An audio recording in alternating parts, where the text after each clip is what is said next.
all you need to do is learn how to program your brain, how you operate as a person, understanding your emotions so that you can move through them rather than letting them control you. And that's literally just the foundation.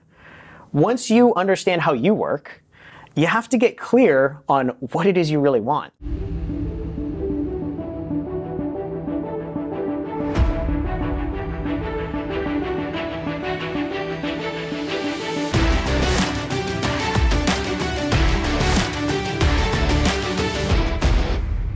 Hey friends, welcome to the Empire Show. My name is Bedros and this is another Inside Look episode. And today we've got a very special guest, someone that I've had the good opportunity to coach and mentor, someone who I consider a dear friend, and someone who I consider an asset to society. He is the coach of coaches.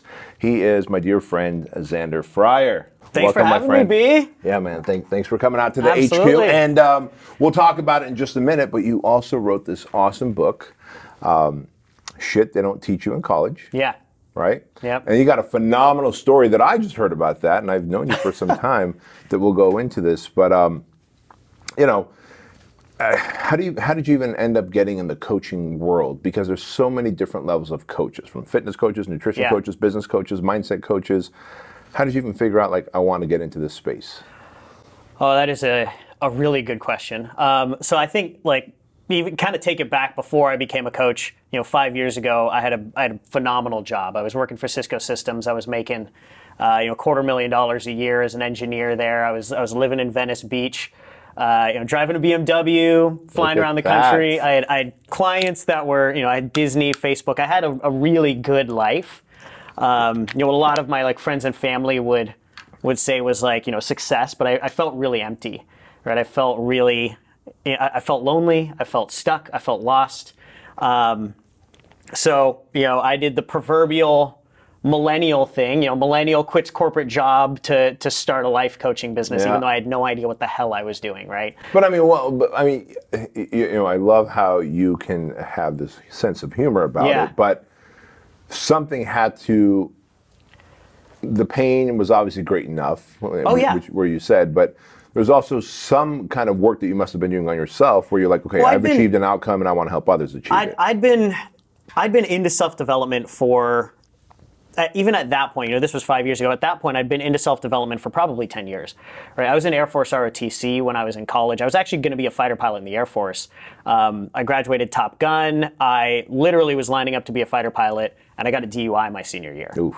So I got kicked out of the Air Force, lost kid, who had all this energy to go be a leader in the military.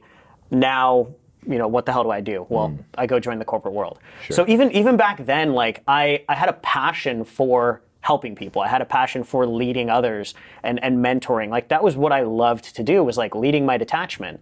But obviously when you're 21 years old and your life's destroyed in front of you, what do? You go do what everybody else is doing, right? You go join the corporate world. Right, you become the next best thing. The next best thing. Mm-hmm. And so, it took me about 5 or 6 years I was at Cisco. And again, following what everybody else said was success, but never feeling like I ever had any of that. And I actually had a mentor of mine. I think I got really lucky, because there's so many people that are making great money, and they'll go a lot longer than 5 years. They'll go 10 years, 20 years. They'll spend the rest of their life doing something that they really don't want to do. Yeah. Right? I was in a prison for $250,000, right? But I got really lucky because I had a mentor who was an entrepreneur, because I was into mentorship, I was into self-development ever since I was young. And I had a mentor that actually asked me. I remember being out with my mentor, and he was a 7-figure business owner and a health and wellness entrepreneur, actually. And he just asked me, he said, this may have been over a couple of glasses of tequila, but he goes, Zander, you could do a lot of things. What do you really want to do? What would you do if you couldn't fail? And I think that was the real question that really got me, right? At 26 years old, he was like, what would you do if you couldn't fail? And I said, well, I don't know, I'd probably mentor and help people full time.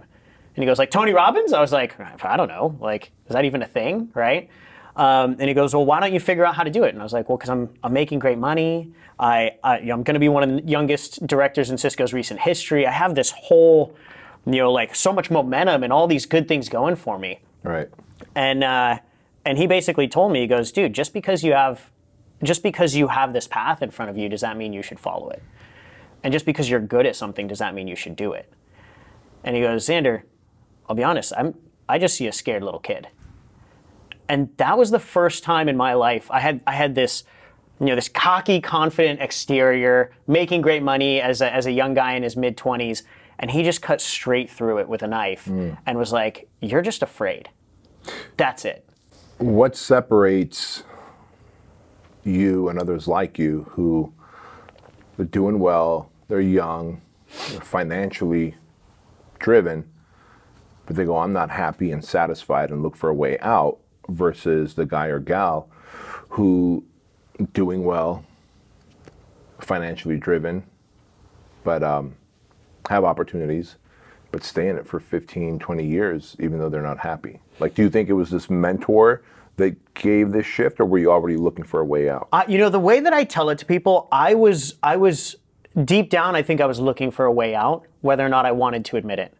So, there's this moment that caused it, right? That conversation with that mentor. I quit my job 2 days later with no idea what I was doing. There's always a significant life event. There's a significant moment, but the balloon had been building, right? The balloon had been building for years, probably, right? I was constantly, I was always trying to focus on, like, what is it do I really want? Every raise that I got, I'd make more money, but it was like this sharp peak of joy, and then it was followed by just dull, like, emptiness, right? Like, what's next? And the whole time I couldn't stop but thinking, like, is this really all there is in life? Like, am I just going to do this for the rest of my life until I die, right? And so that balloon kept building, and the more self-development books that I read and the more podcasts that I listened to, that balloon kept building, and then it was just that one critical moment that the whole thing just burst. Right? So I think it really does build up over time. Yeah, and there's something to be said about self-awareness, because quite often, for many people, it's building up, that balloon is building up, and we start feeling it, but we begin to avoid it and ignore it because it is a scary decision. Well, I think that's the truth, right? It's like we don't like to take the deep look at what's really going on, the deep, scary look, and being honest with ourselves, like asking yourself the question, like, am I actually happy? And when was the last time you actually asked that question? Like, am I actually happy doing what I'm doing? Most people aren't, like, they don't want to ask that question. No. Because it's terrifying. Because the answer is probably not, like, emphatically hell yes. Right? And if that's the case, you have the opportunity to change it. Like, you have control over your life. But that's scary for a lot of people. That is. It's terrifying to go, I actually have to own this and I have to do something different. Well, most people want to be told what to do, which is you look at the times we're living in right now, everybody just wants to be told what to do. Wear one mask, wear two masks, take the masks off, put the masks back on, take a vaccine, don't take that vaccine. Now it's a different variant. And I don't know what everyone's opinion is on the virus and all that, but what if you actually took control of what's happening with your body instead of letting, talking heads on television or social media tell you how you should feel? So there is a sense of risk involved when you have to take control of yourself. Take control, take ownership. But, versus, counting on someone else to tell you what to do. And I think, part of that, that this is the whole premise of shit you don't learn in college, right? Like, that's something that we're never taught at a young age. We're taught that somebody's going to tell you what to do next. Right? That's not part of our education system to tell people how to critically think. One of the things that I talk about is, the ancient Greeks had an education system. It's called the trivium. Are you familiar with it all? No. So it's called the trivium. It's developed in Plato and Socrates, and basically the trivium, the three major pieces of this, people would spend decades trying to master these three parts. It's grammar, which is technically the ability to learn, right? Logic, which is the ability to reason on your own. And then rhetoric, which is the ability to critically think, critically question, and re-deliver. People would spend decades learning just that before they started to go down a specific skill set, before they started to go down a specific path. We don't do that anymore, right? That's something that, like in our society, we use something called objective-based learning, which is essentially it's rote, hammer something in over and over again repeatedly until you get it. Right? Very different. We never learn the foundational skill sets of how to think, how to reason, and how to critically question these things. So to your point, why do some people like me make it out? Somewhere along the path, I learned how to ask a critical question. Is this what I really want? Is this right? Is this the direction I should go? Right? Rather than just being a cog in the wheel. You know, one of my favorite statements is, a question well phrased is half answered. And to be able to ask yourself or ask others the right question is massively powerful. Question well phrased is half answered.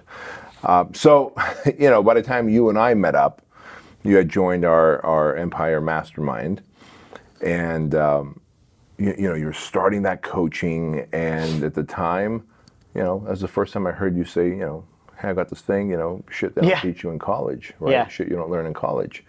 What is the premise of that? And was that just a shock title or headline, or is this like a deeper, more meaningful thing for you? So there's a lot behind it, right? Because I personally think that every single person on the face of this earth, this is a big claim, and a lot of people are going to say bullshit.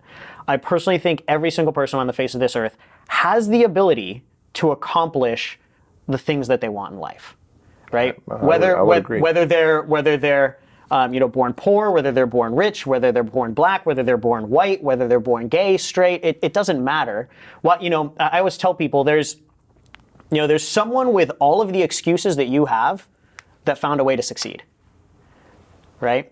Now, what's the difference, right? And I personally believe that with a strong desire for action and the right knowledge, anything is possible. The problem is most people are not given the right knowledge. True enough. They're not given the shit that you don't learn in college that you actually need to succeed in life. And I learned this from a young age. I remember I was 7 years old. I was in second grade. So this is obviously a little bit before college, but this is the school system. In second grade, I took like an IQ/aptitude test, right? And I was deemed slow. I was deemed the dumb kid in class. And I was not going to pass second grade, right? And I remember, like, I have an amazing mom. I'm a total mama's boy. I love her.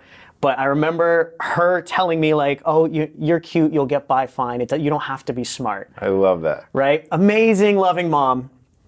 But that didn't help me, right? Mm-hmm. And I remember I had my second grade teacher, Mrs. LaGrange, literally pull me aside from class one day because I was devastated by this fact that I was the dumb kid. I was labeled the dumb kid. So I was never going to make it in life. And I remember my teacher pulling me aside, and Mrs. LaGrange, she goes, Zander, do you want to be smart? I remember thinking about it. I remember going, yeah, I do. And she said, you're going to have to work really hard at it. So she implanted in my mind this idea of, like, you know, Carol Dweck's growth mindset, that anything is possible, that, you know, even if I was born with a 2 out of 10 IQ, I can become a 10, right? And I ended up, even though I was not supposed to pass second grade, I passed second grade, I passed third, I passed fourth, fifth, sixth. By the time I got to middle school, I was taking math at high school. By the time I got to high school, I was taking math at the local university. By the time I went to UCLA, I'd finished all of my college calculus, all of my physics for all my engineering degree. And that was from the dumb kid in second grade. So that simple idea that I could do something differently than when everybody else was telling me, I learned when I was 7 years old. Like, that moment was incredibly lucky for me. But most people don't have that. Right? And then from then on, I was always hyper aware of, like, what are the things that I'm not learning in school that's actually allowing me to be successful? Because by the time I got to high school, I was so good at math and physics, I convinced my physics teacher that I didn't have to go to class. As long as I kept getting A's on the tests, he didn't care. Right? I remember I had a stats class that I was having somebody else turn in the papers for me because I just didn't need to be there. The teacher actually thought that I dropped the class. And then I showed up for the midterm. He's like, you're still here? I was like, yeah, I've just been handing my papers in. I almost didn't get to walk at graduation because I missed so many classes my senior year. Wow. But I still got whatever it was, like a 4.3 GPA. So I was learning very quickly that the education system did not work. And what I was learning was how to learn. And that was something that was never taught. Nobody taught anybody like your brain doesn't come with an instruction manual. Isn't that funny? Our brains, our bodies don't come with an instruction manual. A fucking blender, a microwave comes with an instruction manual. You get a Fitbit, you get a new TV, you get a 3-page guide on how to use the damn remote. And yet no one's out there looking for that instruction manual. Yet, obviously something happened, and with mom nurturing you in the right directions and you having the right amount of curiosity, you started to ask those compelling questions, which kind of led you down this path. Which led me down this path of like really wanting to learn all the things that actually allowed people to be successful that nobody else was getting taught. And that's, that kind of, it really started for me like back in high school, like really paying attention to what these things were. And, obviously then going through everything I went through, starting my business and getting that up and running, we've now worked with, I think right now, over 750 coaches that we've obviously myself have been built a multi-million-dollar coaching business. We've now helped over 750 coaches and self-development entrepreneurs build 6-figure, multiple 6-figure, 7-figure, even multiple 7-figure businesses. And we're like, okay, we've kind of figured this out. Like, what is all the shit that nobody's learning in school? Like, I couldn't tell you how many times we've worked with like Harvard MBAs and like Stanford MBAs, and then we go teach them these things, and they're like, why are they not teaching this in my $100,000 MBA that I paid for? Why are they not teaching that? That's a great question. You've got to have some insight. We should probably give them a call. To be honest, if you were to guess, because I think we know. So I'll take it back to the education system and where it came from, right? So if you go back to ancient Greece, Plato, Socrates, that's where the trivium came from, right? Now the whole idea of the trivium was to build individual contributing members of society, okay? So you had to study this trivium, you had to master the trivium. It's very unsexy to master 3 things over the course of a lifetime. Very unsexy, right? Now obviously in our ADD world, we love to try and do a little bit of everything. But so basically what happens is in the transition between ancient Greece and ancient Rome, well, Rome is what? An imperialistic society. Militaristic expansion. What leads militaristic expansion? Armies, right? Soldiers. Well, what creates a really shitty soldier? Free thinking. Free thinking. Someone who can learn on their own, someone who can reason on their own, and someone who can critically think, right? The exact thing that ancient Greece was trying to teach everybody, ancient Rome said, oh, fuck that. Let's get out of here. So they completely shifted the education system to something called objective-based learning, which is basically what we were talking about. If you think of it like if you were, have you ever played piano? Maybe not a good analogy then. If you've never played piano, right? Let's imagine. I'm musical, so I've played the piano, the guitar, the drums. So I couldn't have even picked a guitar, drums, or anything like that. It wouldn't have helped. So if you've never played piano, and I showed you exactly what keys to hit to play a piece by Mozart, right? What keys to hit and when to hit them, right? Eventually, you could actually get that song down. It might take you months. It might even take you a year, right? But eventually, you could play that song, right? But if I then gave you a piece by Bach, could you do it? No. No, absolutely not, right? So objective-based learning is just that. You're teaching somebody just to get an objective. You're not teaching them how to do scales. You're not teaching them how to read sheet music. You're not teaching them the basics of actually being a pianist, right? And that's actually what our education system is now. Because if you think of the industrial age, right? I was just going to say that the industrial age didn't help any either. Well, so ancient Rome, obviously, militaristic expansion. We'll call it long gone for now, right? But you think of the industrial age. What is the industrial age? It's essentially like economic expansion. It's a similar idea, right? We're building mini armies. These corporations are mini armies of soldiers. Assembly lines, assembly factories. line, all of this stuff. It's the same exact idea from an economic standpoint. And don't get me wrong, like capitalism, amazing. It's created technological advancements, health advancements that are crazy. Could not have ever happened over the last, couple hundred years without it. But at the same time, what's also come along with it? Depression, anxiety, people being put in cookie cutter boxes that they were never meant to be in, right? because our education system now is technically meant to build economic soldiers, right? So you're asking, why do we not teach this stuff in schools? Well, it's because for the last 100 years, it would have gone against everything that capitalism stood for. Yeah. But now, whether or not we want it to happen, we're seeing it happen, right? There's too many people that are hyper aware that the education system is broken and that they have to pursue something different. Everybody's realizing that, economically, capitalism is good, but, anxiety, depression, all of these things are at an all-time high. I think Forbes did a study and found that 87% of all 9-to-5 employees are either disengaged, unhappy, anxious, depressed, or don't want to be there. Literally, there's only 10 to 15% of people that are actually happy doing what they're doing. That's crazy. That's heartbreaking. Yeah. But also, when you think about it, they do have a choice more now than ever. Once the people say, "Oh, the American dream is dead," I'm like, the American dream is more alive than ever. 100%. The barrier to getting into any kind of entrepreneurial endeavor is lower. It's down here. I mean, you could literally make free videos on YouTube, Instagram, TikTok, Facebook, of how to lose weight, how to make more money, how to sell real estate, how to whatever it is that you're good at, and then you're going to build an audience, and then you get a free WordPress webpage, and then you use PayPal, which is free. You can use your iPhone to film everything, and you don't need the barrier is lower, yet people will 85% will sit there and complain about the job that they have without doing anything about it. But we're designed to seek out problems, not solutions. One thing I will say about that as well, though, the barrier to entry into entrepreneurship has never been lower. Like, monetarily, physically, has never been lower. But because of that, more people are not succeeding. And the reason for that is because it's such a low level of commitment.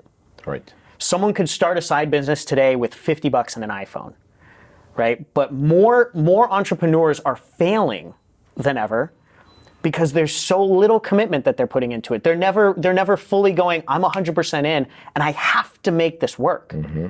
And that's a big issue too. Well, and there's so much truth to the fact when I coach my clients and I say, look, be willing to be the premium product or service in your industry. They go, well, why? I'm like, because the more people pay, the more they pay attention, the more committed they are. The more committed they are. I know that's how I was. Free advice was, okay, I'll get around to it. Yeah. When I paid for advice, I'm going to fucking execute this. 100%.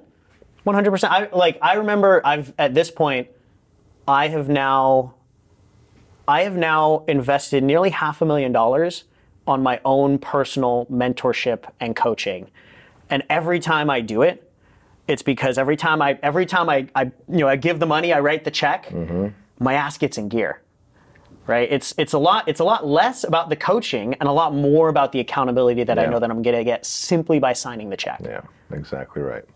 Exactly right. So your coaching business, obviously, as it was thriving and continues to thrive, you're like, you know what? I'm going to write this book. Yeah. Right? But in the process, before even writing the book, you were trying to secure the trademark. This book. You got to tell this story. Yeah. This book has been on my mind for 5 years, and I think you knew that. Yeah. So obviously, I've been studying for this book for a long part of my life. What really got me to commit to wanting to write this book was 4.5 years ago, right when I was starting my business. My best friend took his own life, and he was one of the smartest people I've ever met. He was one of the most liked people I've ever met, most talented people I've ever met.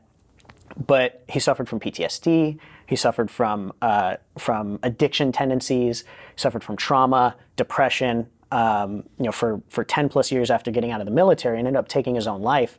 And so many of the conversations we had were around how the school system had kind of screwed him over, right? And it was just a reminder that literally, like, this process of trying to force somebody into a box that they do not fit took one of the most amazing people I've ever met and led him to the point that he felt he no longer had anything to give on this world. So he took his own life.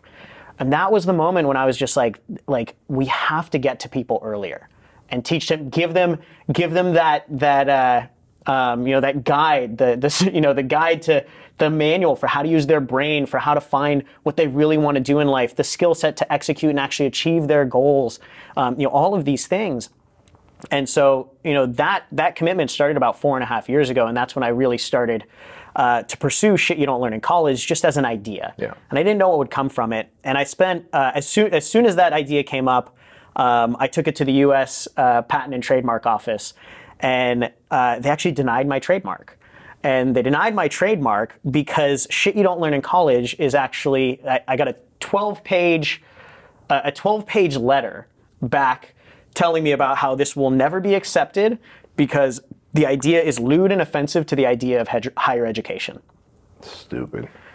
Right? And this is the, like, literally the government does not want me to write this book or do anything like that. Yeah.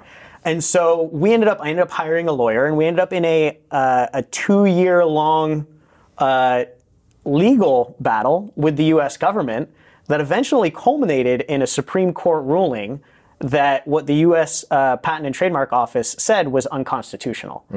And so we ended up getting our trademark of shit you don't learn in college. But literally, like, that's how much the government does not want this shit to happen. Right. It's crazy. Right. Yeah. Right. Anything that will unshackle minds Yeah. and encourage free thinking, they don't want. Of course. It's counterproductive to their agenda. And if everyone's like, well, what is their agenda? It's not like the kind of control where it's like, oh man, we're going to shackle you. You're going to be like animals on a farm just plowing. Like 1984 shit or anything like that. Yeah, not that. But if we can kill the middle class and keep everybody on this side of the fence, or majority of the people on this side of the fence, seeking, government assistance. By the way, because the more broke you are, the more compliant you become, because money is a weapon. Yep. Right? Money is a weapon because it's a vehicle to freedom, it's a vehicle to opportunity, it's a vehicle to experiences, it's a vehicle to donate, etc., and feel good about things. Yep. And if you don't have money in this world, you need help. You need help. And if Yeah. you need help, you become a dependent and you are no longer independent. Yep. And so people are like, why are you so like all fucking angry about this whole thing that's happening? It's like, because I'm going to be fine. Me and my family and the wealthy people in this world, we're going to be fine.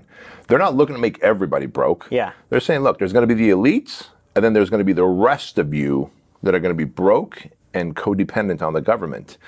And therefore you will get the vaccine, you will Yep. show the passport, you will do things on their terms. Yep. I do things on my term, whether it's flying in a private charter or whether it's getting access to things that others don't have access to because I've got the money and the connections. And most wealthy people, truth be told, and you're watching this and you might be, hey, Bedros, that's unfair. Guess what? That's how the world operates. Yeah. And so when you're teaching people how to think freely, how to create independence through money and by adding value to society, you are truly doing what the government does not want you to do. And it's a really simple thing to do as well, because it's just a little bit of knowledge. Yeah. It's not a lot. It's just enough to open up the door and give you the skills to start to take it further. I got that one little nugget in second grade. I was the dumb kid, but I could be smart. Yeah. That's all I needed to carry me forward for, the rest of the decades after that. Yeah. Right? So if I can get this book into more hands of people that really need it, people that are on the other side of the fence, rather than you and I that have access to this knowledge on a very regular basis, that's going to be what really changes the world. Yeah. So now that the Supreme Court rules that it was unconstitutional for these motherfuckers to try and tell you that you can't have, the title of things or shit they don't teach you in college. As you write the book, what are some of the nuggets that you have in the book that like a reader would go, holy crap, I did not know that. That's going to help me. Yeah. So the book's basically broken up into 4 parts. It's the thing that I tell people is like, it's fairly simple to be successful in life. It's not easy, but it's fairly simple. So there's 4 basic pieces. It's what I call the foundation or the instruction manual to you, right? Like, you've never been given an instruction manual. If somebody gave AJ, my best friend, an instruction manual to how his brain worked, to the emotions that he was going through, some of the stuff that you talk about and you dig into with the project. If somebody had given him access to that, just a little bit of that knowledge, he'd probably still be here today, right? So like the foundational, like how you as a person operate, why you operate the way that you operate. Because as soon as you realize that your brain is the most powerful tool that you have, 95% of your brain is subconscious. Right, according to most of the studies that neurologists do, 95% of your brain is unconscious you. You're only 5% of a person. Now that 95% of you is constantly programmed like a computer, right? It's programmed by media, by society, by your parents and all of their faults growing up, by school, right? And most of them are not programming you to be successful. They're programming you to be compliant, right? Not to achieve your goals, right? And so you're never taught how to take control over that, how to program your brain, how to understand your emotional operating system and your intellectual operating system. And as soon as you understand that stuff, the world starts to open up to you, right? Like I always tell people, like just that first part, the foundational understanding of how you operate as a person. If you could imagine, like we all want to achieve our goals, right? Let's say you have like 5 horses and they're like thoroughbred, like veiny motherfuckers, right? And they're all running towards your goal. But those 5 horses are chained to 95 donkeys. And those 95 donkeys have been trained to do nothing. Just sit on their asses. You think those 5 horses are going to ever achieve your goals? Nope. No. Well, what if those 95 donkeys were actually trained to go the other direction? That 5% of you is fighting for its life. And the 95 donkeys are just going to drag them the other direction. So all you need to do is learn how to program your brain. This is something that nobody's taught in school, right? But you need to learn how to program your brain, how you operate as a person, understanding your emotions so that you can move through them rather than letting them control you. And that's literally just the foundation. Once you understand how you work, you have to get clear on what it is you really want. Yes. Right? And this is a really basic step that I think is like, for some reason, so overlooked. And if you think about college to begin with, right? Like, Bedros, I'm going to ask you to go pay $100,000 or $200,000, depending on where you're going. I paid about $120,000 to go to UCLA, right? I paid it. My parents didn't pay it. I didn't have well-off parents. I paid that shit, right? I'm going to pay $120,000 to go to UCLA, and I have no idea what the hell I want to do in life.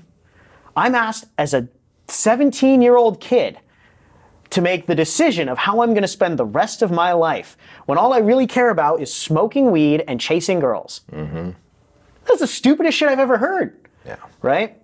But basically what we found when it comes to getting clear on what you really want, a lot of people think that it takes a lifetime to figure out what it is you really want in life. What we found is it's kind of like a jigsaw puzzle, right? It's like putting these little pieces together, and as you put them together, you get a clearer and clearer view. Now, a lot of people think you're going to find these jigsaw puzzle pieces like taking out the trash or, writing emails at work. Never going to happen. It's intentional conversations. It's life-changing moments. Me losing my best friend. It's that conversation I had with a mentor where he told me, what would you do if you couldn't fail? Yeah. That was a big puzzle piece that he dropped into that jigsaw puzzle, right?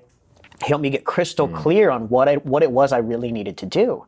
It's these tough conversations, it's exercises. So in the book, we've got a bunch of exercises that we put people through. And what we tell people, it's not everything, but when you go through a handful of these exercises, you can get about 40 to 50% of clarity of that jigsaw puzzle, which is enough to start to take action. That's exactly it. And we've all done this, right? Whether you're watching a show like, it wasn't Jeopardy. What was the one where the lady flips the letters over? Wheel of Fortune? Wheel of Is that Fortune. right? Yeah. Wheel of Fortune. Or if you're putting together a jigsaw puzzle, at some point there's enough it gets clear. Pieces together where you're like, I know what that says, or I know what that's going to be. And that's all we need. We don't need 100% of the information.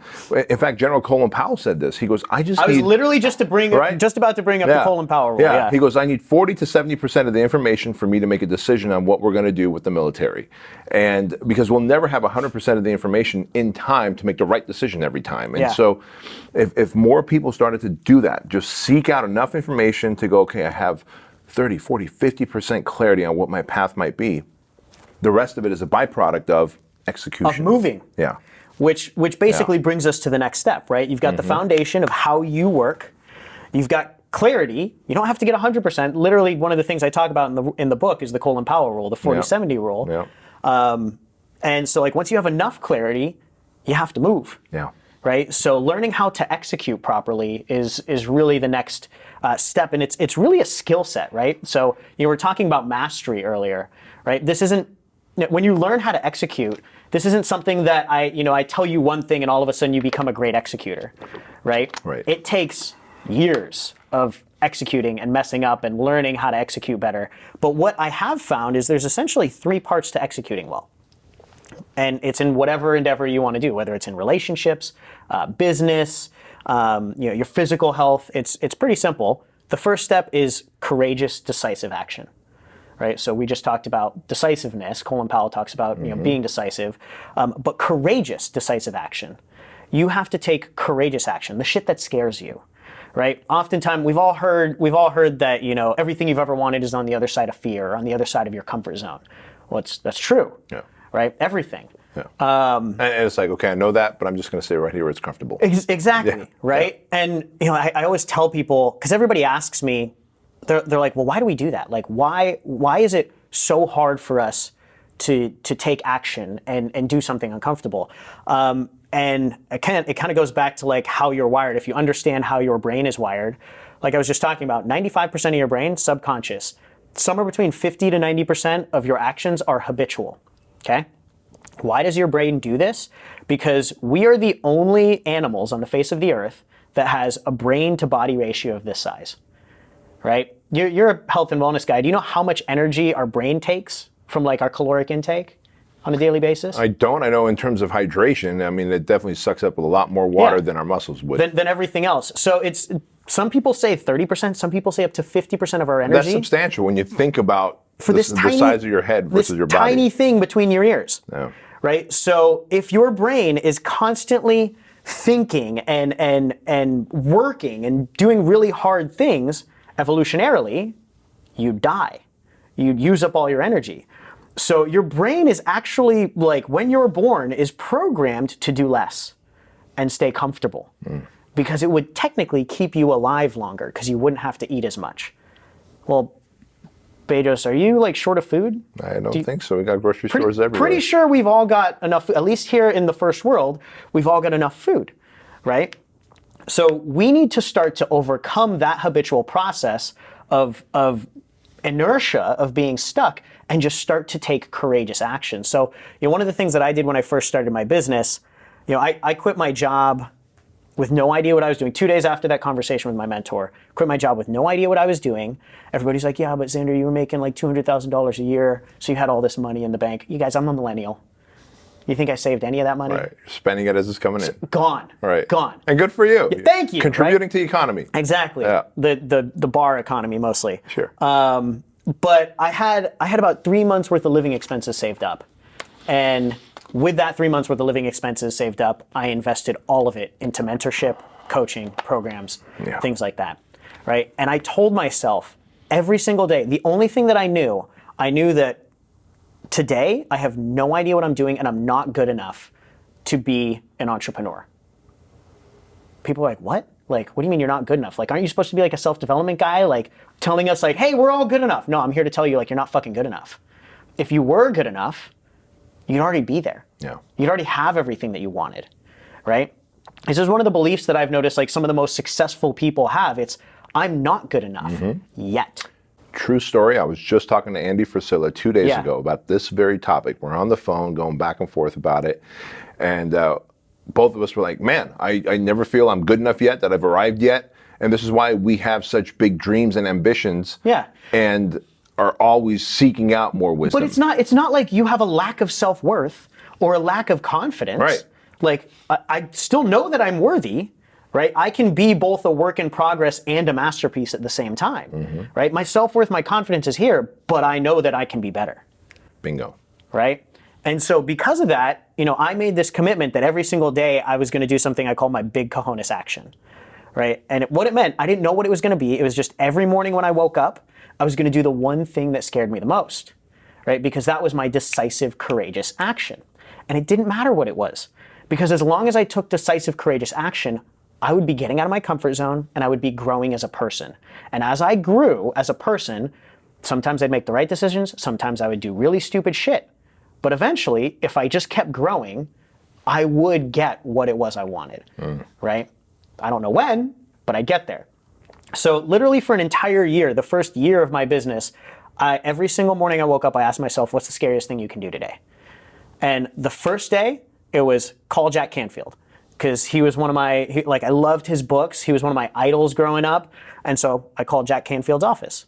I got a hold of his director of operations. I told him, hey, my name's Zander Fryer. I just quit my job. Can I come hang out with you guys? Sure. 30 minutes later, I'm on the phone with his CEO, Patty Aubrey. Then I'm on the phone with Jack Canfield himself. And then, 45 minutes later, I've got a ticket out to Arizona to go hang out with him and his team. All because I did the one thing that scared me the most. Now, some of these actions were like very unhelpful, and some of them were very helpful.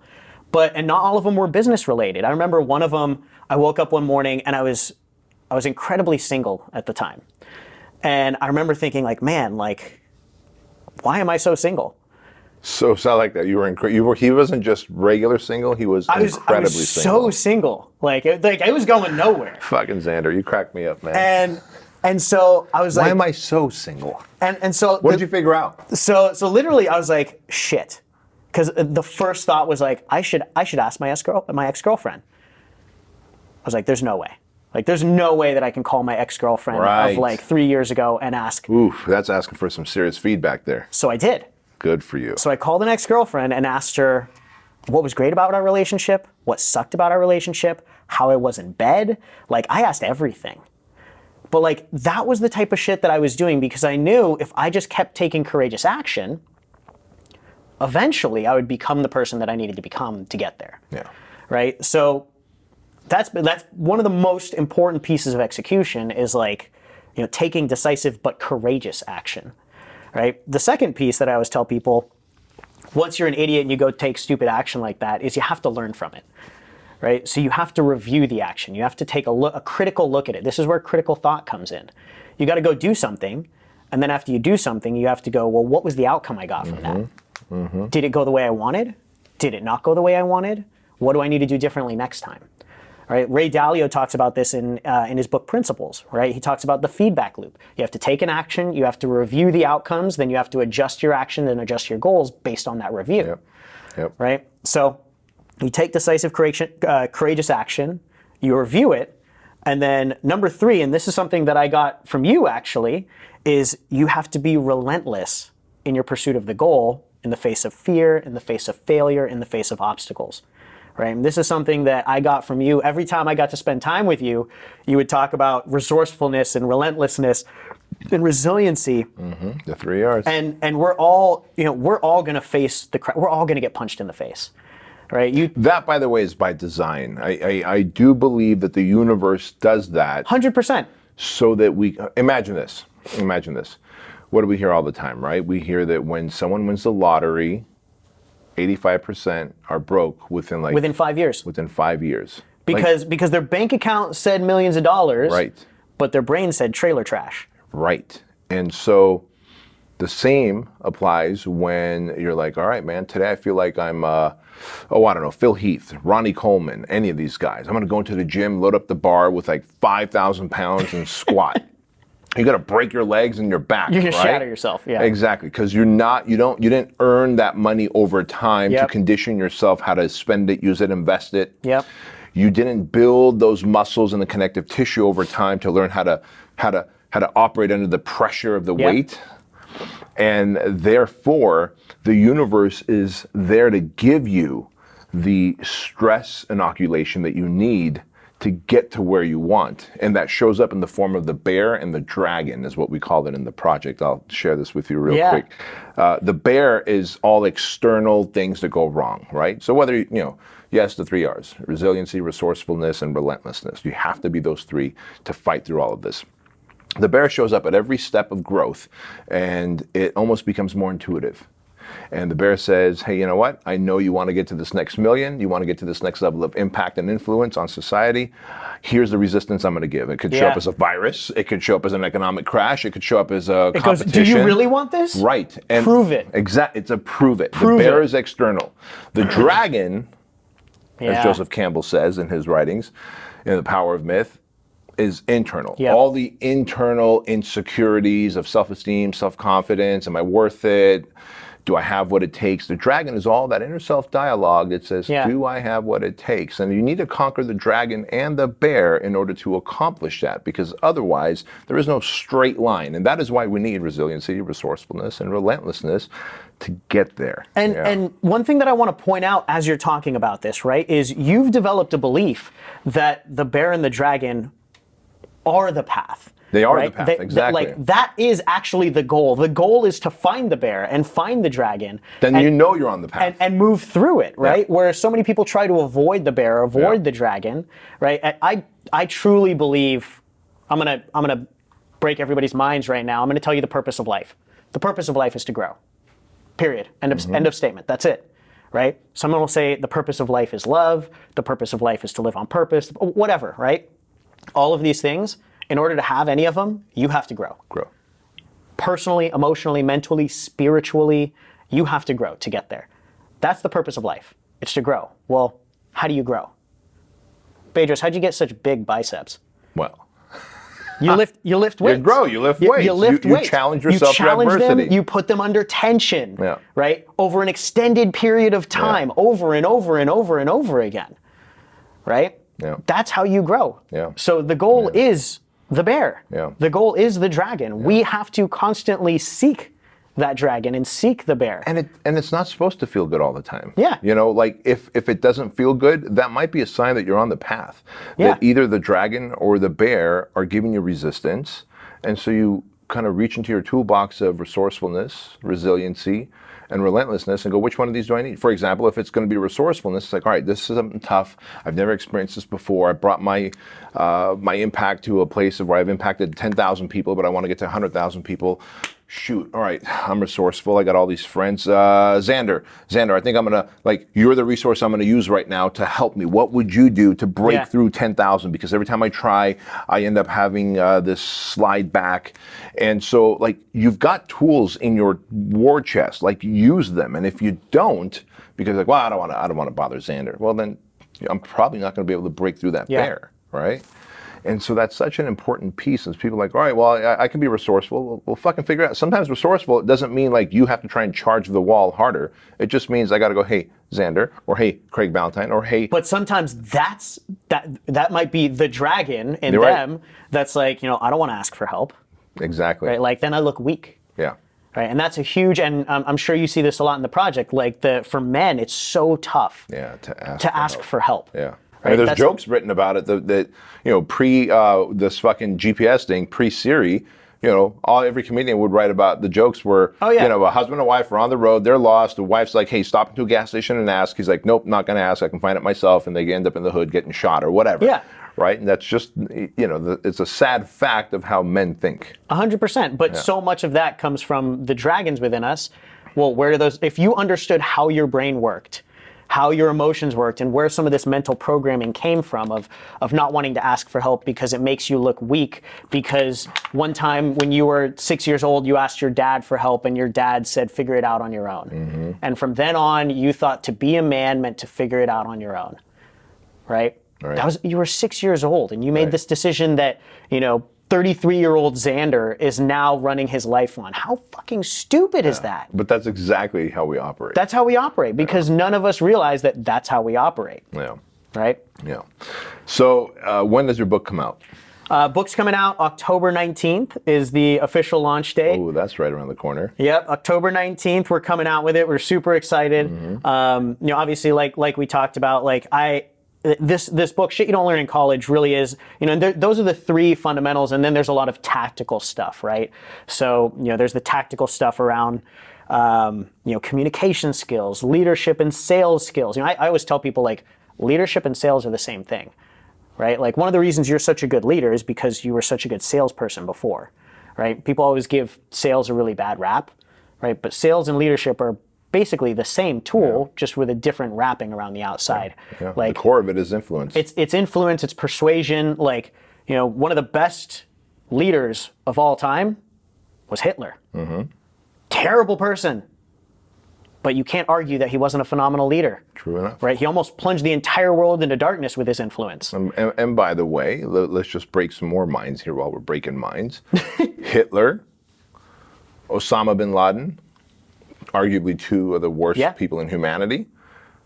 And Jesus, probably one of the best people in humanity, all had the same personality types. And the argument there, right? Jesus might have been one of the best salesmen. Mm-hmm.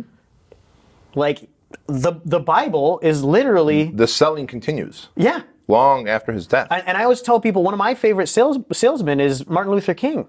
He sold an entire generation on a new way of thinking and changed the world because of it. Yeah. Right? So sales and leadership is the same thing. So there's a lot of like the mental stuff, learning how to execute, getting clarity, and then there's the tactics of like, how do I actually make money? How do I sell and lead? How do I communicate? How do I become a productive person? Because productivity and being busy are not the same thing. Yeah. Right? Like actually doing the shit that produces a result, you can do a lot less work and produce a lot more results if you know how to do it properly. Exactly. So we have to teach all of these things, and our goal with the book is obviously, for like you were talking about, for the people that are really ready for it, that want to take it to the next level, do their own thing, we're going to help them make more money. We're going to help them have the freedom. We're going to help them have more meaning in their lives. And then for the people that are on the other side of the fence is to really break them out of the old way of thinking and give them that exact same opportunity. Ain't that a great thing? And so what is the best way for folks who are watching this or listening to this right now to get their hands on the book, Shit You Don't Learn in College? Yeah, you can go to SYDLIC, that's SIDLIC, also stands for Shit You Don't Learn in College. Bam. So SYDLICbook.com. And you can pre-order it now. We're actually giving away, I think we're giving away something like $3,000 worth of different programs. So we've got a productivity training. We've got a whole e-workbook that goes with it. We've got a 4-week Shit You Don't Learn in College program that we've actually previously sold for $5,000. So I've sold that program for $5,000, and we're actually giving that away for free for everybody who pre-orders the book. So SYDLICbook.com. And what's the best way for everyone to find you on social media? Social media, Instagram, Zander Fryer, so ZanderFryer, or you can go to zanderfryer.com, stalk me there. But Instagram's probably the best way to get a hold of me. Indeed.